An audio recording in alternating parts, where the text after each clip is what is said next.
Il avait le droit d'émettre le chèque de banque. Pierre a voulu me la mettre à l'envers avec le multiplat. Il a volé l'argent de la société. Non. Ah, ça c'est intéressant par contre. Je crois que je l'ai vu passer chez les deux, celle-ci. Il a agi contre les pouvoirs que les statuts le confèrent. Alors effectivement, d'un point de vue moral, on pourrait se poser la question.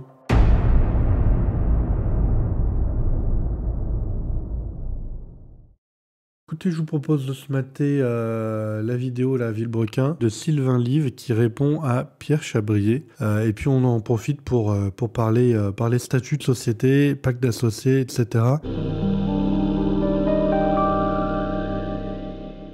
Marque Pierre Chabrier depuis août fasse n'importe quoi. Là j'en rigole et le ton est assez léger, mais en off la situation est vraiment très grave. Actuellement, Pierre a volé l'argent du compte Villebrequin. Alors c'est pas une blague. Pierre, avec la complicité de l'agence bancaire LCL de Chantilly, chez qui il a 8 millions d'euros. La complicité marche vachement bien quand t'as plein de millions d'euros là-bas. Il a extrait un chèque de banque du montant total du compte, et aujourd'hui ce chèque de banque est sur son bureau. Et c'est d'autant plus grave. Alors là, il y a des choses qui sont assez amusantes. Parce que les termes juridiques sont pas les bons. Il a volé l'argent de la société. Non, il n'a pas volé l'argent de la société parce que si la banque lui a autorisé à prendre l'argent, c'est une raison simple.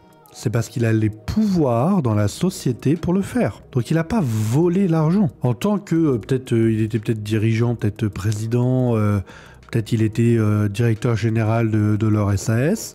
Peut-être ils étaient en SARL et c'était tous les deux des gérants. La banque et le banquier vérifient systématiquement les pouvoirs des dirigeants. Donc il était sur le cabis, il avait les pouvoirs, il n'y avait pas de restriction de pouvoir connue du banquier. Donc il a demandé à la banque, en vertu de ses pouvoirs de dirigeant d'entreprise, un chèque de banque d'un montant de l'intégralité du compte bancaire. Le banquier, s'il n'avait pas une information comme quoi Pierre, il n'avait pas la possibilité de le faire, le banquier, déjà, il n'a pas commis de faute, il n'y a pas une forme de complicité. Du coup, il n'y a pas de vol. Le vol, c'est une infraction pénale, il faut la caractériser. À la rigueur, il y a un abus de pouvoir, il y a une faute de ses fonctions de dirigeant, mais il n'y a pas de vol.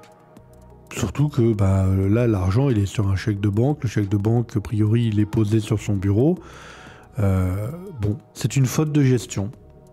On pourrait lui reprocher une faute de gestion, mais on ne peut pas lui reprocher un vol d'argent. Parce que pour qu'il y ait vol, il faut que Pierre se comporte comme propriétaire de l'argent, les 232 000. Là, Pierre ne se comporte pas comme propriétaire des 232 000 euros, vu que il les a pas cet argent. C'est un chèque de banque qui est posé sur son bureau, donc il n'utilise pas l'argent. S'il avait pris l'argent pour lui, il avait utilisé l'argent à titre perso, d'ailleurs ça n'aurait même pas été du vol. Je vous rappelle qu'il y a une qualification juridique pour ça, c'est de l'abus de biens sociaux. Voilà. À la rigueur, aller chercher un abus de biens sociaux s'il y a eu un usage personnel. À mon avis, ils sont en pourparlers. C'est-à-dire qu'ils sont en train de mettre fermer l'entreprise, donc il faut faire la liquidation de la société. Et si vous êtes en litige parce qu'un tel, elle a pris l'argent, l'autre, il a pris tel actif dans la société, la fermeture de l'entreprise, ça ne va pas se faire en 2 secondes. Donc ça peut prendre des années. Donc peut-être que la boîte, elle est fermée, mais là, à l'heure où c'est le cas, je ne suis pas sûr que ça soit le cas, personnellement. D'ailleurs, je pense qu'on peut le retrouver. On a leur nom, leur prénom. Je pense qu'avec ça, si on va sur Papers, je pense qu'on peut retrouver. Il s'appelle comment? Pierre Chabrier. On va tenter, on va aller voir si c'est fermé. Ah, ça c'est intéressant par contre. Je crois que je l'ai vu passer chez les deux, celle-ci. Je crois que j'ai trouvé. Ouais, je l'ai trouvé, la société. La société, elle s'appelle AMP Holding. Donc ils ont une société holding, vous voyez, qui a pour activité la production de films institutionnels et publicitaires.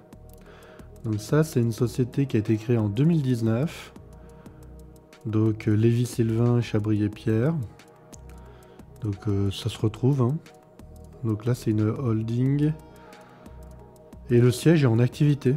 Et donc, AMP Holding, Pierre Chabrier était bien directeur général. Voilà, là, j'ai les statuts sous les yeux. Et donc, a priori, Sylvain était président.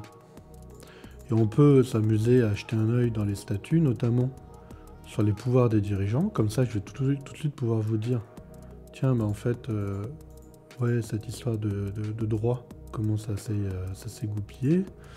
Mais dans les statuts, je vais aller voir les pouvoirs des dirigeants. Souvent, dans les statuts de SAS, ce qui est prévu, c'est que le DG, il a les mêmes pouvoirs que le président. Si vous faites rien, le DG a les mêmes pouvoirs. Et le président, ils ont des pouvoirs sans limite. Ils peuvent tout signer, tout contracter, etc. Il n'y a aucun problème. Donc là, je suis arrivé à l'article 17 des statuts de AMP Holding. Le président dirige la société et la représente à l'égard des tiers. À ce titre, il est investi des autres pouvoirs les plus étendus pour agir en toutes circonstances au nom de la société, dans les limites de l'objet social et des pouvoirs expressément dévolus par la société et les statuts à la collectivité des associés. Les dispositions des présents statuts limitant les pouvoirs du président sont inopposables aux tiers. La société est engagée même par les actes du président qui ne relèvent pas de l'objet social, à moins qu'elle ne prouve que le tiers savait que l'acte dépassait cet objet ou qu'il ne pouvait l'ignorer compte tenu des circonstances, la seule publication des statuts ne suffisant pas à constituer cette preuve. Voilà. Le président peut déléguer à toute personne de son choix certains de ses pouvoirs, etc. Et du coup là, qu'est-ce que nous dit les pouvoirs du directeur général des statuts de la société de Pierre et Sylvain? Pouvoir du directeur général. Le directeur général dispose des mêmes pouvoirs que le président, sous réserve des limitations éventuellement fixées par la décision de nomination ou par une décision ultérieure. Le directeur général dispose du pouvoir de représenter la société à l'égard des tiers. Voilà, donc il est même précisé que le DG, il a la possibilité de représenter la société à l'égard des tiers. Donc là, si Pierre il va à la banque, il y a ça comme statut, il y a son nom sur le cabis, le banquier n'a aucune, mais vraiment aucune raison de lui dire non à une opération concernant les finances de la société. Aucune. Il avait le droit d'émettre le chèque de banque. L'émission d'un chèque de banque, en général, la banque elle demande un peu vous allez en faire quoi, etc. etc. Donc peut-être que oui, il se trouve que le banquier il est quand même un peu copain et qu'il n'a pas trop posé de questions non plus. Parce que quand vous faites un chèque de banque de l'intégralité du montant du compte bancaire, si vous êtes banquier, vous posez un peu des questions, vous voyez. En fait, ça fait partie quand même des alertes en tant que banquier, quoi. En tant que banquier, quand quelqu'un arrive et dit « je vais retirer l'intégralité des fonds de la société qui est sur le compte bancaire », sous forme d'un chèque de banque, on peut quand même se poser la question. En tant que banquier, on a le droit de se dire « me dis non, mais pourquoi ? Vous avez un projet ? Vous avez un truc ok ?» Voire même, il y a des banques qui peuvent vous dire « Ok, je veux une décision d'assemblée générale, un PV qui autorise ce type d'opération. » Par exemple, les notaires le font systématiquement. Donc là, les statuts, ils ont des statuts franchement classiques et ils n'ont pas mis de limite de pouvoir dedans. Après, ils ont pu la faire ailleurs, une limite de pouvoir par exemple dans un acte à côté, ou ils ont pu mettre une limite de pouvoir au sein d'un pacte d'associés, ou même dans une décision.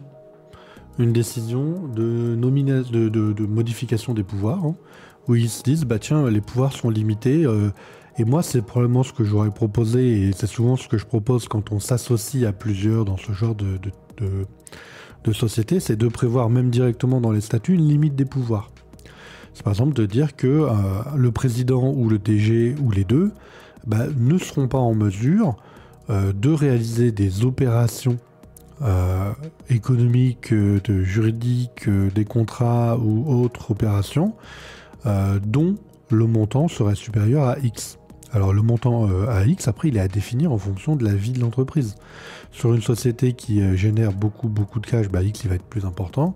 Sur une société qui génère peu de cash, le X il va être plutôt plus faible. On peut très bien imaginer à 10 000 euros, par exemple. Sur une petite boîte, ça fait sens. Et 100 000, 500 000 sur une grosse boîte. Ça dépend jusqu'où on veut aller, jusqu'où on veut se protéger. Si on avait mis ça, qu'on avait informé le banquier de cette limitation de pouvoir, le banquier n'aurait pas pu faire l'émission du chèque de banque.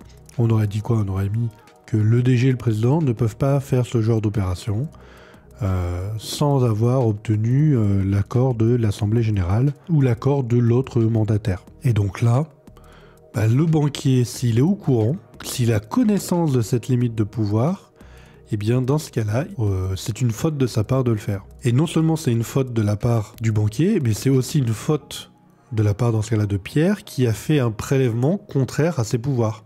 Il a agi contre les pouvoirs que les statuts le confèrent. Ce qui permet non pas d'agir uniquement sur le principe de la faute de gestion, il a commis une faute de gestion, mais également sur le terrain contractuel, de lui reprocher de ne pas avoir respecté les engagements qui le tenaient. Et là, c'est encore plus facile, parce que c'est factuel. Il n'avait pas le droit de le faire, il l'a fait. Fin. Donc ça permet d'avoir aussi un champ d'action judiciaire plus large. Mais j'ai beaucoup parlé finalement sur 20 secondes de vidéo. Enfin, heureusement que je regarde pas les 55 minutes parce que je sais même pas s'il y aura encore quelqu'un à la fin pour regarder la fin. Allez, je relance un peu la vidéo.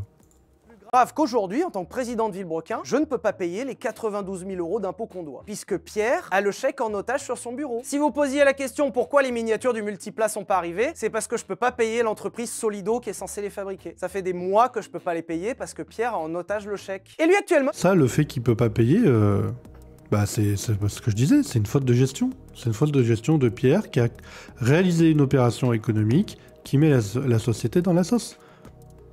C'est clair que la dissolution elle va être compliquée. Là. Surtout si tu commences à avoir de l'argent, des actifs qui ont été sortis à la va-vite. Ça va se résoudre vraiment de manière judiciaire, très clairement. Là, ce qui va se passer, c'est qu'à un moment donné, moi, tel que je vois le truc, le tribunal va nommer un administrateur judiciaire qui sera ni l'un ni l'autre. Et puis, ça va être un carnage. Hein.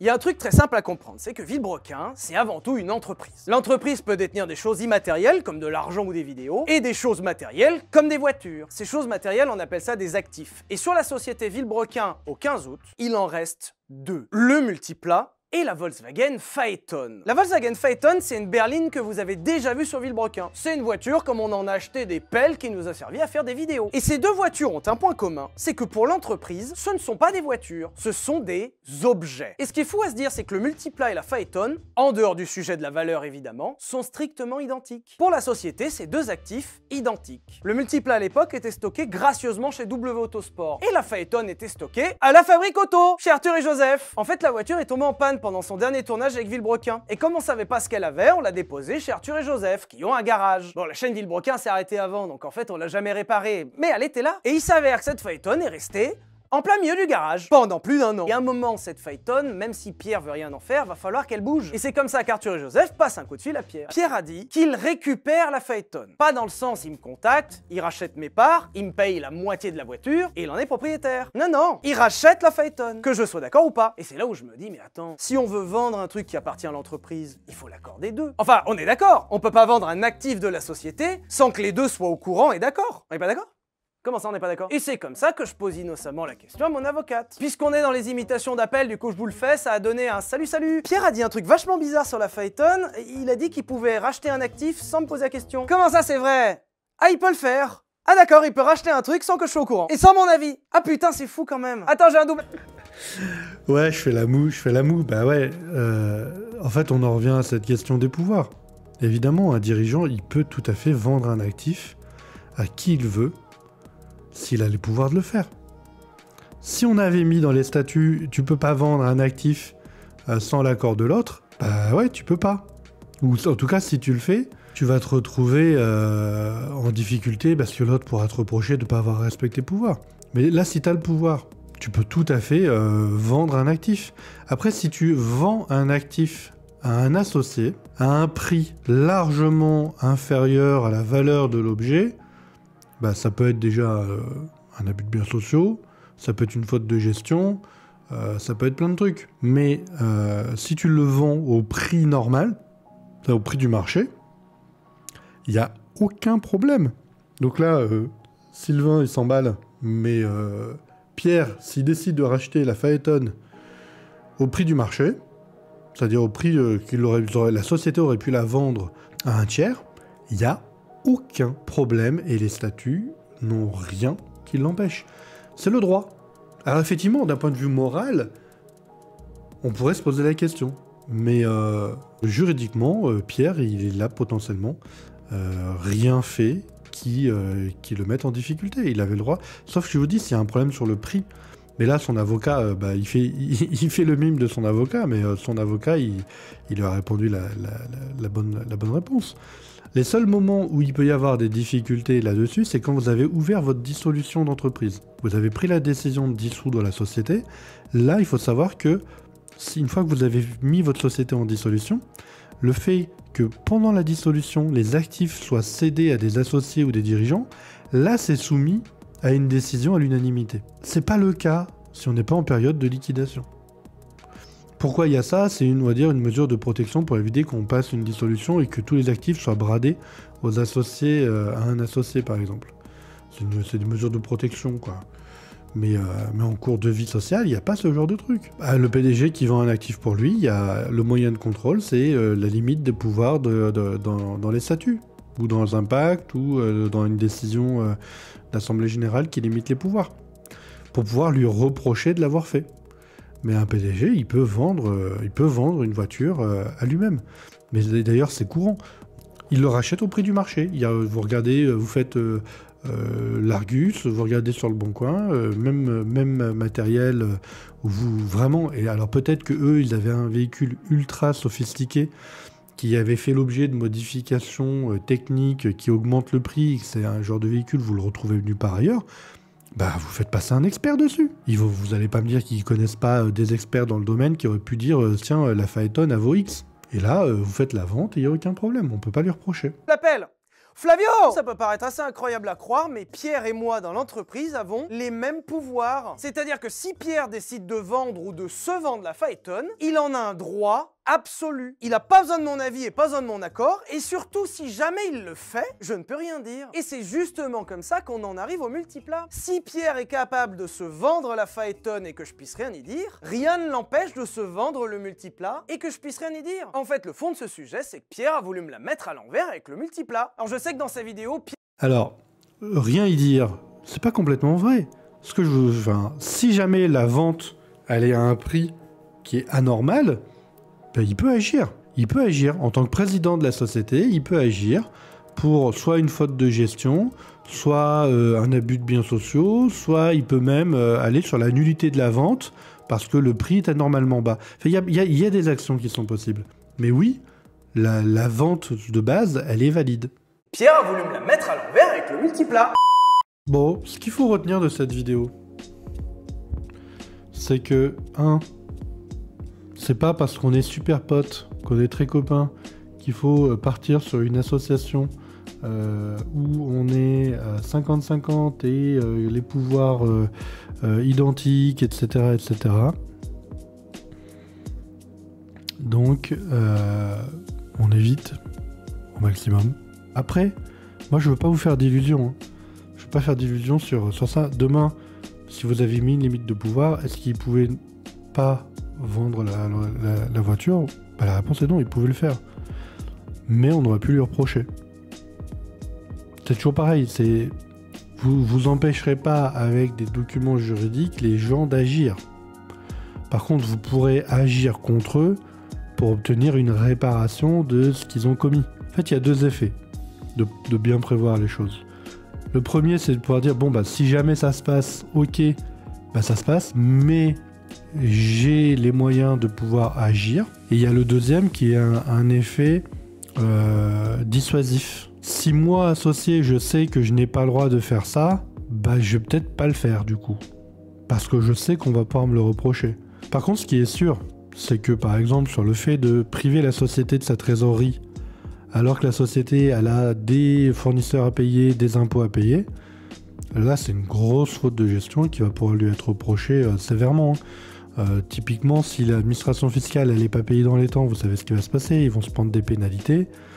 S'ils commencent à se prendre des pénalités, bah ça sera des choses qu'il faudra aller lui demander de les payer en fait. Donc il va y avoir un gros contentieux, je pense, entre eux quand même. Ça va aller au tribunal et voilà. Voilà ce que je pouvais vous en dire. Il faut se faire accompagner, il faut mettre en place un pacte d'associés, il faut mettre en place des limitations de pouvoir des dirigeants. Sortez couverts, allez voir Dougs. C'est exactement la bonne conclusion. À très bientôt les amis. Salut.